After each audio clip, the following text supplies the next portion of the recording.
Halo semuanya, perkenalkan nama saya Faiz Gunawan dari kelas GR3B. Pada kesempatan kali ini saya akan menjelaskan kayu solid untuk pellet. Nah, sebelum itu kita harus tahu dulu tuh apa sih kayu solid. Kayu solid atau solid wood merupakan jenis kayu olahan yang diolah secara langsung dari pohonnya tanpa diberikan campuran lain, seperti pada jenis kayu particle board, plywood, dan blackboard yang dibuat dari sisa hasil olahan kayu solid yang dicampur dengan zat kimia. Jenis kayu ini memiliki kualitas yang berbeda tergantung dari jenis kayu yang digunakan. Selanjutnya ada berapa jenis kayu solid. Yang pertama ada kayu jati. Kayu jati ini memang sudah dikenal luas akan kekuatan dan kawetannya. Meskipun harganya tergolong mahal, namun memang kualitas kayu ini tidak diragukan lagi. Yang kedua ada kayu oak putih. Jenis kayu oak putih juga memiliki kualitas dan ketahanan yang baik, sehingga cocok untuk digunakan eksterior dan interior di dalam rumah. Kayu oak juga memiliki warna dan serat kayu yang cantik. Yang ketiga, kayu mahoni. Jenis kayu ini juga memiliki warna yang indah, terlihat seperti coklat kemerahan, dan di bagian tepinya yang berwarna putih. Solid wood dari pohon mahoni memiliki kualitas yang lumayan baik, namun tidak disarankan digunakan pada daerah lembab karena rawan terkena rayap. Nah, di sini ada kelebihan dan kekurangan kayu solid. Kayu solid memiliki kelebihan yang cukup banyak dari segi kualitasnya karena terdapat beberapa eh, kelebihannya, yaitu solid wood dapat bertahan lebih dari 15 tahun jika dalam kondisi yang baik dan dilakukan perawatan secara teratur, seperti rutin melakukan pengecatan ulang dan memberikan obat anti rayap. Nah, selain itu juga ada kekurangan dari kayu solid. Kayu solid ini kekurangan, yaitu memiliki membutuhkan atau perawatan khusus yang bisa bertahan lama dan menghindari berbagai penyakit kayu, seperti serangan rayap dan jamur yang kerap kali membuat kayu cepat lapuk. Kayu solid juga tidak disarankan digunakan pada tempat dengan suhu tinggi atau paparan sinar matahari yang terlalu intens. Itu karena dapat membuatnya cepat rusak. Nah, kelembapan yang terlalu tinggi juga akan membuat kayu mengembang hingga membuatnya retak. Dan kelembapan yang terlalu rendah juga dapat membuat kayu menyusut. Nah, selanjutnya kita juga harus mengenal pellet kayu. Pellet kayu itu apa sih? Pellet kayu merupakan susunan rangka kayu yang biasanya dibentuk menjadi alas atau peti untuk mengangkut barang. Penggunaan pellet kayu bertujuan melindungi barang-barang yang akan dikirim supaya tidak pecah, rusak, atau berubah bentuk selama proses pengiriman berlangsung. Pada umumnya, pellet kayu merupakan jenis kayu yang keras berasal dari pohon rambutan. Namun ada pula yang membuat rangka pellet dari medium density fiberboard atau MDF. Palet untuk pengawasan sangat mudah ditemukan pada industri pergudangan, delivery, supermarket, pasar tradisional, serta kawasan pergudangan. Selanjutnya ada beberapa macam palet kayu. Yang pertama ada HT atau heat treated, yang berarti kayu palet.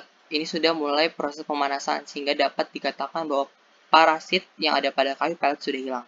Selain itu, kayu palet dengan kode HT aman digunakan untuk proyek perkayuan. Yang kedua ada DB. DB atau debark artinya lapisan luar yang ada pada kayu palet ini telah dihilangkan.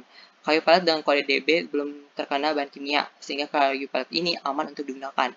Yang ketiga ada MB. MB atau metal bromide merupakan salah satu kode dari kayu palet yang menunjukkan bahwa kayu palet ini sangat tidak disarankan untuk diolah kembali. Hal ini dikarenakan kayu palet dengan kode MB dapat membahayakan kita sebagai pengrajin kayu, seperti dapat membuat kerusakan pada kulit, mata, dan sebagainya. Yang keempat ada KD. KD atau kiln dried merupakan kode kayu palet yang menyatakan jika kayu palet dengan kode ini sudah dikeringkan dengan proses pembakaran. Hal ini dapat mengurangi kelembapan yang ada pada kayu, serta dapat mengusir keberadaan jamur.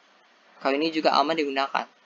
Yang kelima, EPAL atau European Pallet Association logo merupakan kode kayu palet yang berarti bahwa kayu palet ini memiliki kode EPAL. Ialah kayu palet yang telah dibuang dan sudah melalui proses dipanaskan. Dan yang keenam ada palet tanpa tanda. Pada umumnya, kayu palet ini tidak memiliki tanda dapat digunakan bahwa kayu palet ini belum melalui proses pemanasan. Tetapi, palet tanpa tanda ini dapat digunakan kembali.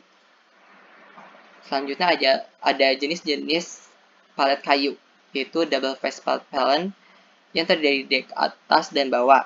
Kedua sisinya dapat digunakan. Palet jenis ini kuat, bisa digunakan untuk mengangkut beban yang sangat berat. Yang kedua ada double wing pallet, merupakan pallet dengan papan di atas dan bawah yang memanjang melebihi tepi papan stringers untuk memberikan luas tambahan. Yang ketiga ada flush pallet, merupakan pallet dengan deck flush dan stringers board atau box panjang si pallet. Yang keempat ada four-way stringer pallet, merupakan pallet dengan lubang atau jarak di kedua ujung pallet dan sepanjang tepinya sehingga cukup untuk tangan forklift. Dan yang kelima ada non-reversible pellet, merupakan pellet yang memiliki konfigurasi di bawah yang berbeda dari di atas. Selanjutnya juga ada reversible pellet, ada single wing pellet, skid pellet, solid tape pellet, dan 20 entry pellet. Di sini juga ada fungsi dari pellet kayu. Yang pertama tuh, pellet digunakan untuk menumpuk, menyimpan, melindungi, dan mentransportasi barang atau material yang biasa diangkut menggunakan forklift dan sebagainya. Yang kedua, pellet kayu ini juga sebagai kerajinan dan diolah untuk keterampilan. Yang ketiga, dengan menggunakan pellet kayu, kita ikut mendaur ulang bahan yang dapat membantu menjaga ekosistem sehingga kita ikut berperan dalam menyelamatkan bumi dari sampah. Dalam packaging, pellet adalah bagian penting dari alat logistik.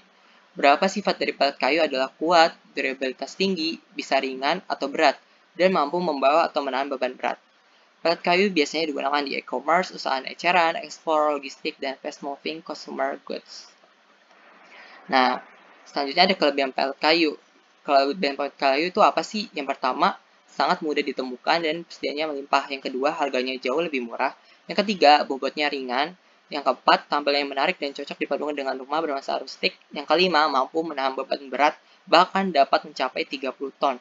Karena fungsi utamanya memang untuk menopang beban berat. Selanjutnya ada kekurangan pellet kayu, yaitu bentuknya kurang rata karena sudah digunakan untuk menopang beban berat. Yang kedua, proses finishingnya harus dilakukan secara cermat agar tahan rayap dan tampilannya jadi menarik.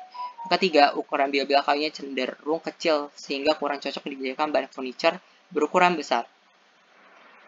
Nah, berikut ini cara kita untuk membeli kayu pellet. Nah, yang pertama itu ada dua jenis.